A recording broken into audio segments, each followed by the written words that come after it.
Oznámenie číslo 8452. 29. marca 1963. Skaza Zeme, ako následok experimentov. Posledné dielo skazy na tejto zemi spôsobíte vy sami ľudia. A ja vám v tom nezabránim, lebo myslím aj na to duchovno, ktoré sa skrze dielo tejto skazy vyslobodí z hmoty a po novom sformovaní bude môcť pokračovať vo svojom vývoji na novej zemi.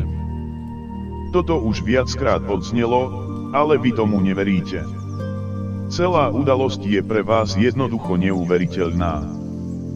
Pritom to predstavuje koniec jednej vývojovej fázy, ktorú bude nasledovať jedna nová, aby priebeh spätného privedenia duchovna prebiehal opäť v mojom zákonitom poriadku, pričom toto aj bude úspešné. Veď na starej zemi, pred jej spustošením, tento proces už dávno neprebieha. Môj odporca teraz vykoná svoje posledné satanské dielo, nakoľko navedie ľudí na niečo, na čo on sám nemá moc, aby rozpustili hmotné veci stvorenia. Urobí to v tej domnienke, že sa tým spútané duchovno oslobodí a dostane do jeho moci. Bude rozhodovať nad ľuďmi a bude ich ku tomu nabádať, aby sa pustili do najrôznejších experimentov. Ale kvôli ich chýbajúcim vedomostiam utrpia fiasko a spôsobia obrovskú skazu a záhubu. Ľudia sa opovážia robiť také experimenty, ktorých následky nepoznajú. Uvoľnia také sily, nad ktorými nebudú mať kontrolu a skrze to sa odsúdia k záhube, no spolu s nimi bude vystavená násilnej skaze aj celá stvorená zem. Povrch zeme sa úplne zmení a každá stvorená vec na nej bude zničená. Jej dosah bude siahať až dovnútra zeme a spustošenie bude naozaj rozsiahle. Ale toto už väčšina ľudí nebude môcť pozorne sledovať. Len ten malý húf, ktorý ešte predtým zo zeme odvediem. Zničenie takéhoto rozsahu by som nikdy nedopustil, keby to neponúklo novú spasiteľskú možnosť pre ešte spútané duchovno, ktoré už po nekonečne dlhé doby trpí v najtvrdšej hmote. Ďalší vývoj tohto duchovna by avšak mohol pokračovať aj bez úplného zničenia povrchu zeme, keby na nej človek úplne neprevrhol zákonitý poriadok, ale by vykonával iba služobnú činnosť.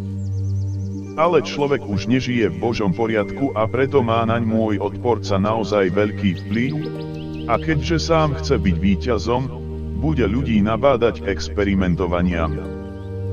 Bude od toho očakávať a dúfať, že sa potom všetko spútané duchovno vráti naspäť ku nemu. Ja mu v tom nezabránim, lebo nakoniec to predsa len závisí od slobodnej vôle ľudí, či vykonajú to, na čo ich chce odporca naviesť. Ale nech aj urobí človek hocičo, následky jeho činov vždy poznám a viem, ako ich mám zužitkovať. Lebo je to skutočnosť, že všetko podlieha mojej moci, aj svet temnoty, ktorý mi musí slúžiť. A aj keď to robí nevedome, viac menej sa zúčastní práce na spätnom privedení duchovna. Smerovanie ľudskej vôle od vekov poznám a preto som môj spasiteľský plán postavil primerane ku tejto vôli. Preto viem aj to, že kedy nadíde ten čas, keď sa duchovný vývoj na zemi už nebude dať očakávať. Poznám presný čas aj toho, kedy nastane správna doba k oslobodeniu spútaného duchovna. A skutkom ľudí nezabránim, keď so zle nasmerovanou vôľou uvedú do pohybu obrovskú zničujúcu činnosť. S touto ich opačne otočenou vôľou sú ľudia poslušnými nástrojmi satana, lebo on sám nemôže zničiť žiadne dielo stvorenia, nijakú hmotu nevie rozpustiť, lebo všetko spútané duchovno som odňal spod jeho moci. A teraz práve toto spútané duchovno skúsi získať späť, k čomu mu budú na pomoci ľudia, lebo hmotu rozpustia oni sami. V začiatkoch len mnohými menšími experimentmi, ktoré ale neskôr narastú do takých rozmerov, že hmota už nebude vládať klásť odpor. a ja dopustím, aby sa oslobodilo v hmote spútané duchovno, aj keď sa to udeje na úkor celého ľudstva.